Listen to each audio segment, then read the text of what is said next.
Thank you guys so much for turning up here today on the Enable Backup Update webinar that we've got here for you guys today. It's been a minute now, so we'll crack straight into it. And we've got a few introductory slides anyway, so people who are straggling behind can just join us. So yeah, I hope you guys have been surviving lockdown. I'm getting a bit of cabin fever now, so hoping level 2 all opens up again for us next week so that we can go out and about again. And yeah, thanks for taking out some time today to join me on this webinar. Let's crack straight into it, shall we? Okay. Cool, so we've got the agenda here now. So we're going to talk a little bit about what is Enable Backup. We're going to talk about the beginning of Enable Backup, how it was started, and also go crack into a demo as well. And lastly, we're going to talk about its future direction, where Enable Backup is going. I know a lot of you guys on here haven't used Enable Backup in the past, and getting a first look at it today. So it's going to be good. We're going to do a demo component for you guys. And those who have used Backup and are using it currently, we're going to go through to the future direction. I know you guys will be interested to see what's coming up in the pipeline for Enable Backup, how they're developing it, and yeah, it's going to be good. I'm excited to share these updates with you guys. So my name's Rainesh. I'm a sales engineer here at Soft Solutions. Most of you guys know me by now. I've spoken to you guys on the phone. We've met in person. Yeah, it's been a while. I've been here for 1 year now at Soft Solutions. Started off as a technician at another IT company, another reseller, and after that, I just got a job in sales, and I haven't looked back really. I really enjoyed this role, and looking forward to a future career in sales as well. So let's start off with what is Enable Backup. So there's a few messages popping up here. So yeah, before we carry on, I should mention that if you've got any questions, please pop them into the questions section in the little application that you've got there, and we'll endeavor to answer them at the end of the webinar. So yeah, starting off, what is the Enable webinar? It's from one cloud-based dashboard that you're able to provide cloud-first data protection to your customers to be able to back up your important physical, virtual, and also virtual servers, workstations, data documents, Microsoft 365 users as well, which includes Exchange, mail, contacts, and calendars, OneDrive, and SharePoint as well. It can help you to reduce your cost and complexity of data protection without sacrificing speed and reliability as well. It's an agent-based solution, so you can install agents onto workstations and servers, assign a profile that you've predefined some configuration settings within the Enable platform, and then they'll just appear on the Enable Backup platform, which you can also interact with there as well. You can also choose a local speed vault as well, which is their language for being able to back up the data to a on-site NAS within the customer's environment. So when it comes time to recovering data, you're not trying to get downloaded from the Enable service, but you can have it on a device that's sitting within your local area network to be able to download things faster, download the backup faster. It's a fully SaaS-based application, so no need to install or maintain an application server for it.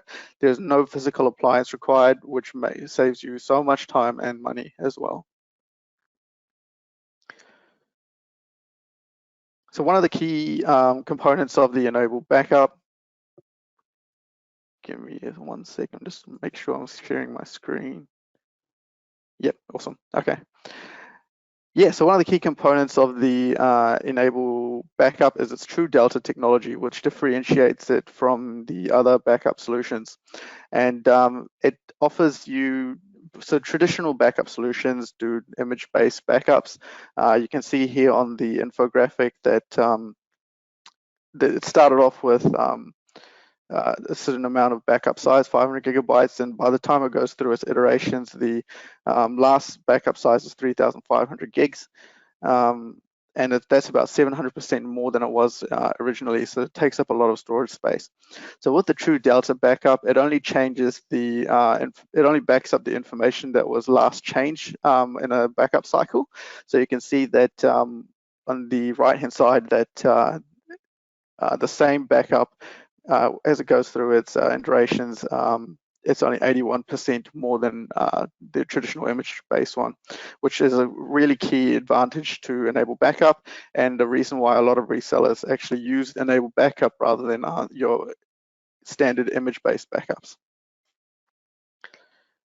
Next, I want to go through some of the reasons why you would back up Microsoft 365. So the first one reason I want to talk about is an accidental deletion of a user. So I don't know if you guys have experienced this at your companies, but when I was working for a reseller, somebody accidentally deleted a file from SharePoint, and we had to try and recover that file. So we didn't really have any backups in place. We had to go to Microsoft to see if they can recover the file, and we spent so long trying to go back and forth with Microsoft over email, over phone, and we just weren't able to get that file back. And the customer had an unhappy experience. Me as a technician had an unhappy experience trying to go through the motions of getting that file back.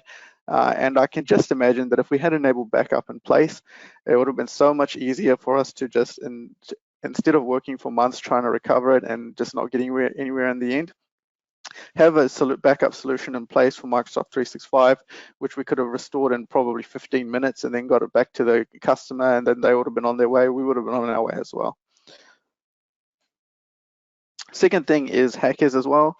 There's a lot of this out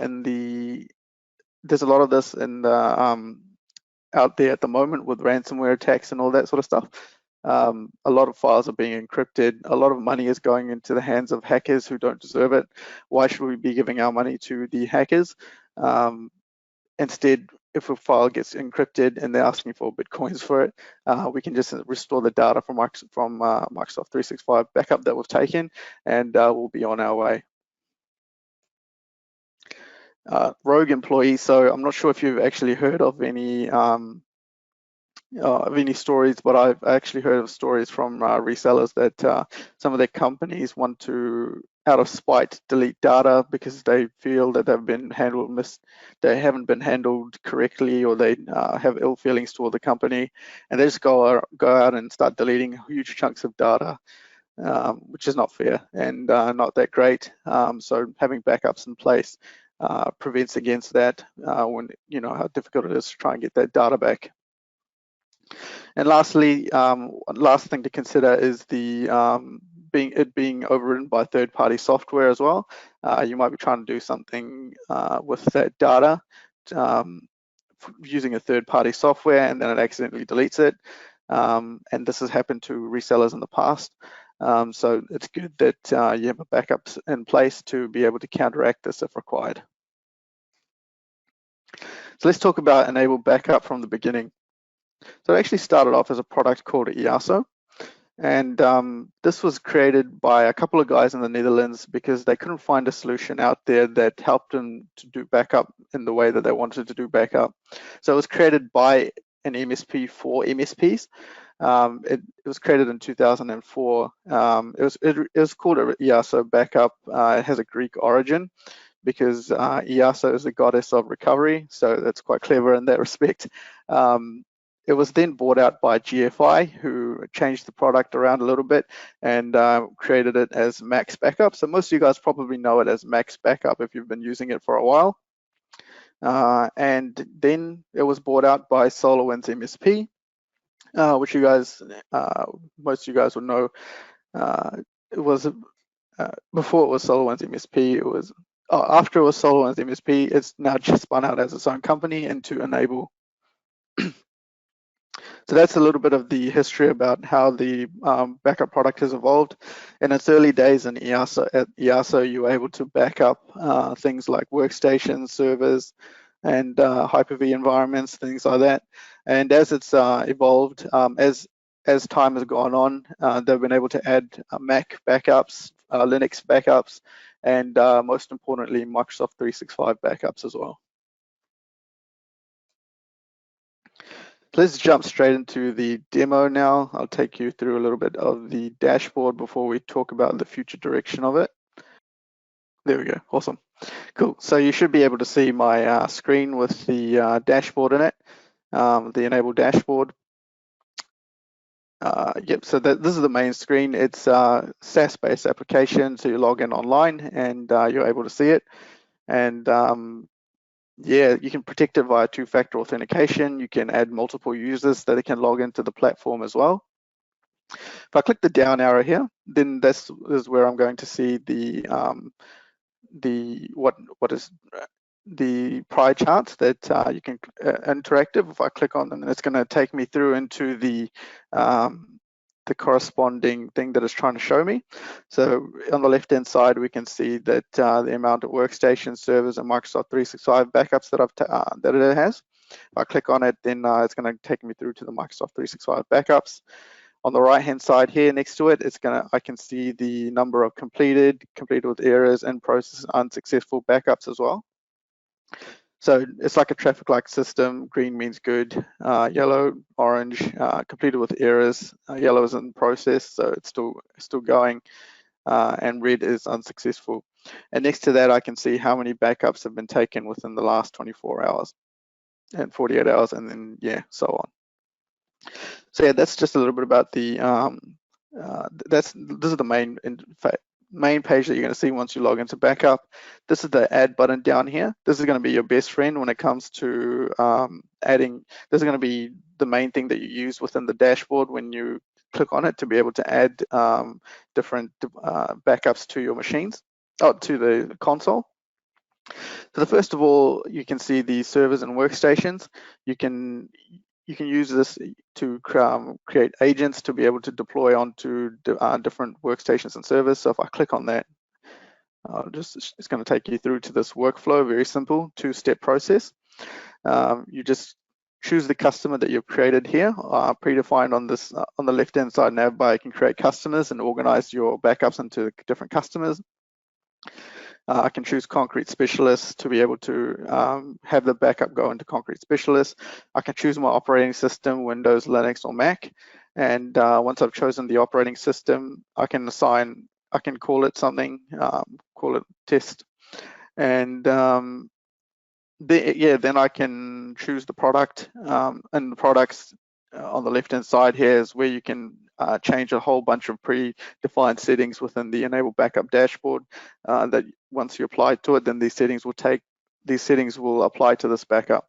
If I click next, then it's going to allow me to download the agent. I just take the agent, push it across through to a device, and then I've got the backup within my dashboard. So it's very, very simple process. If I go back to the dashboard, then now I'm going to show you how to add Microsoft 365. So if I click on Microsoft 365 here, so this is also a very easy, very easy way to add Microsoft 365 in there as well. I just choose the customer and then give the domain name.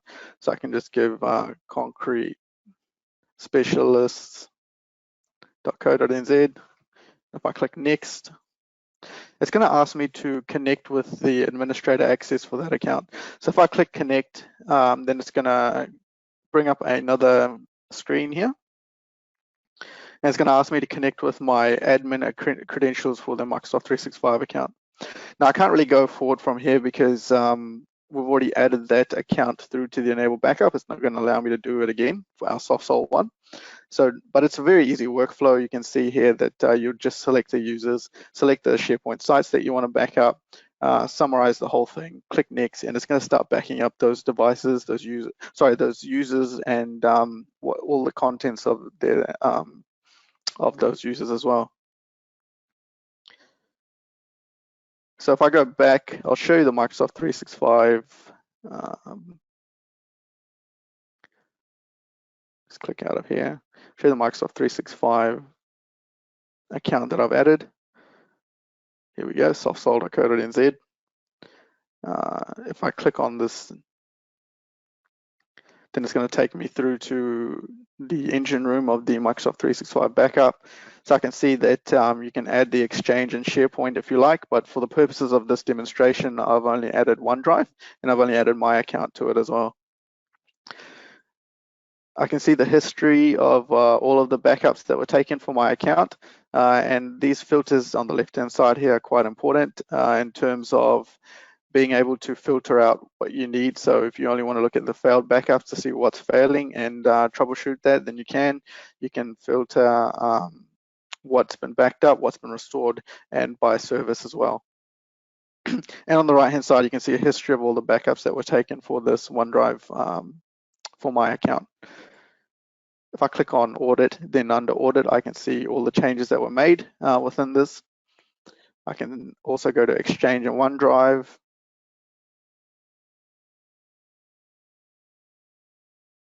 And yeah, those filters again on the left-hand side, I can choose different filters. I can, on the right-hand side at the top here, have the choice to be able to add new users to the backup. As soon as they're added, then for Exchange or OneDrive, then Enable Backup will start backing them up straight away. Also from here, I can choose one of my colleagues, and if I click Save, then it's going to start backing up the Exchange. It's going to start backing up their OneDrive as well. You can see here the amount of users that are protected and the users that are unprotected as well. Let's discard these changes. We don't have any SharePoint sites, but if you want to, you can add a SharePoint site, and it's going to start backing up the contents of the SharePoint. It's important to note for the billing for SharePoint that SharePoint is going to back up. It's going to back up your whole SharePoint site. And the way that you're charged for it is that whoever's got access to that SharePoint site and has a Microsoft 365 license is going to be billed for SharePoint as well. Under protected users, I can see that my account's protected. I've got filters on the left-hand side here if I need to filter. And if I go to backup and restore jobs, then you can see the restore jobs that are in progress as well if you need to restore anything. So the last thing that I want to show you for Microsoft 365 backup is to restore. So if I click the down arrow here for softsol.co.nz, there's a couple of buttons here. I can click the backup OneDrive now to take a current backup of that user of the OneDrive. If I click restore OneDrive, another very easy workflow to work through. I'll just need to connect through to my main account again.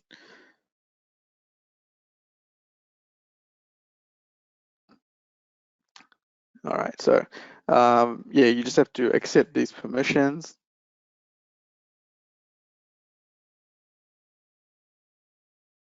And then click next. You can remember to connect for 24 hours if you wanted to.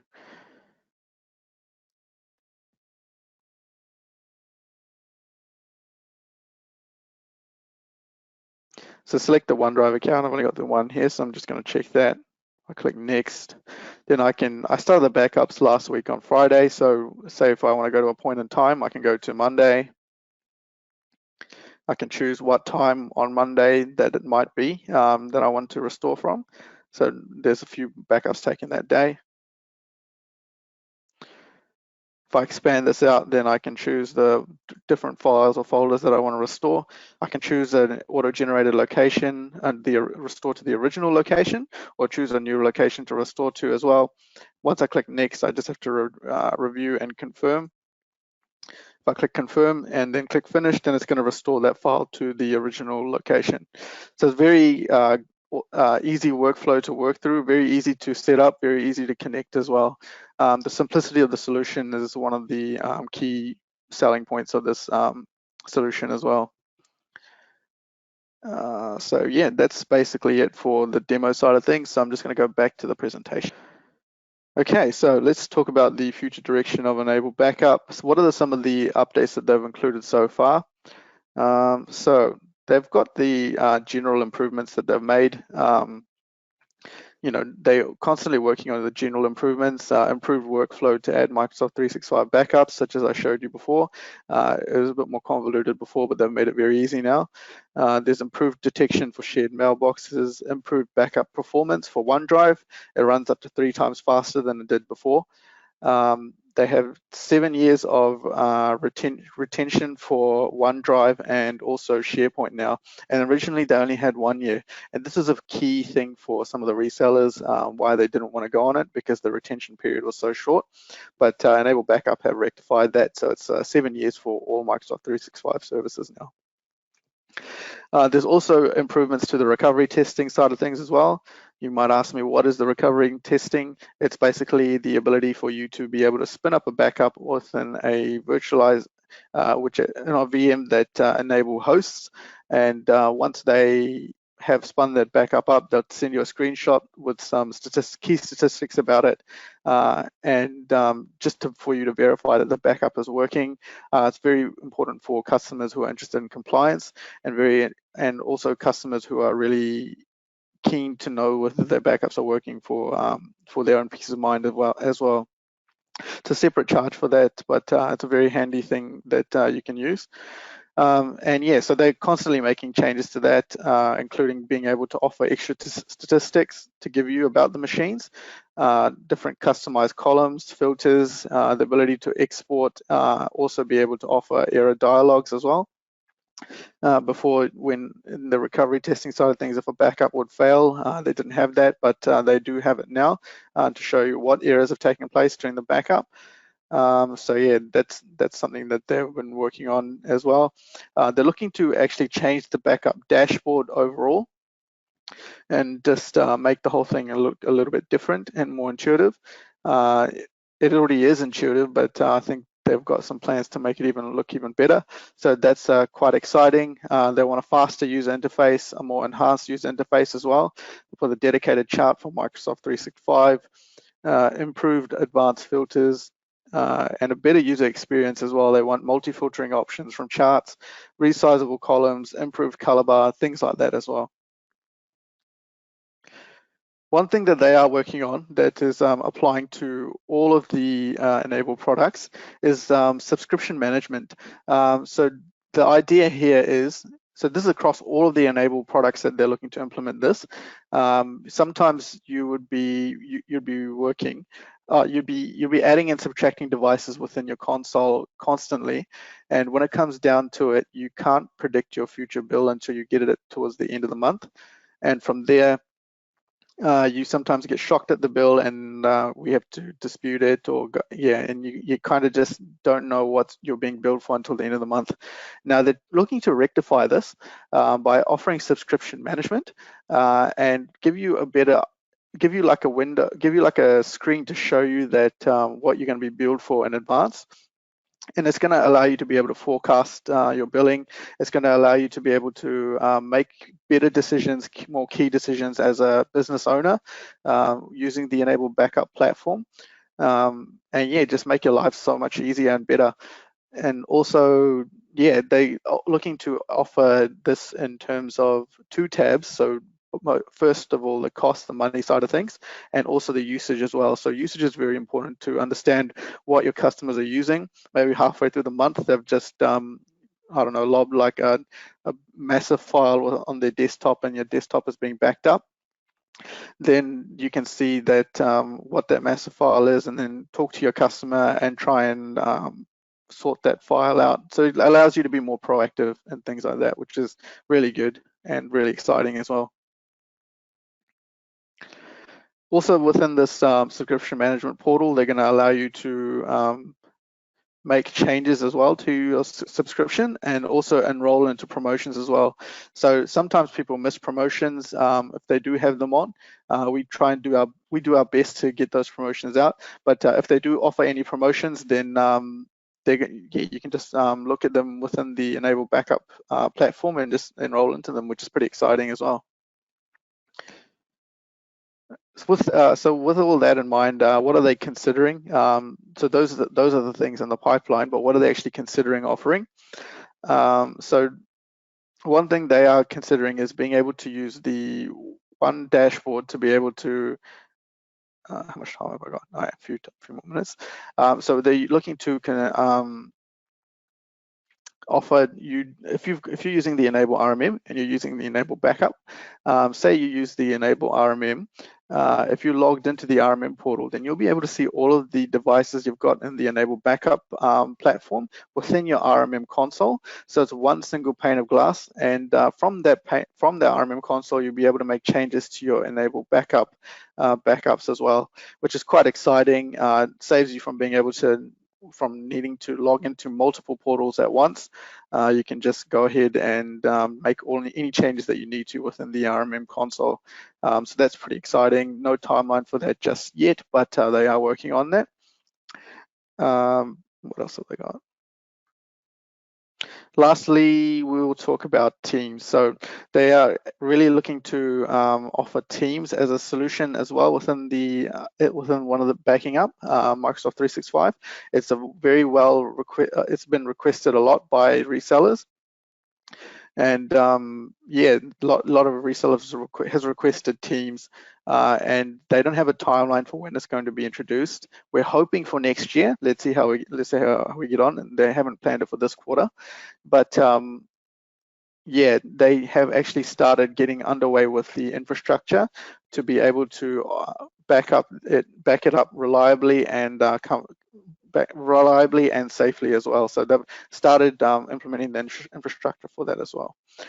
And just one more thing to add is that they're looking at adding more granular reporting as well for your customers to be able to, so they can know more and be able to offer automated reports to send it through to them as well, so they can know more about their backups and how they're going as well. But yeah, that's basically all we've got time for. If we've got any more questions, or if I haven't answered any of your questions, I'll take a look at them just after this webinar, and I'll get back to you as soon as I can. But other than that, thank you so much for joining me in this webinar. I hope you guys have a great day. If you've got any follow-up questions at all, you've got my email address is rainesh@softsol.co.nz, or you can also email enable without a hyphen, so NABLE @softsol.co.nz. Thank you so much, guys, for your time.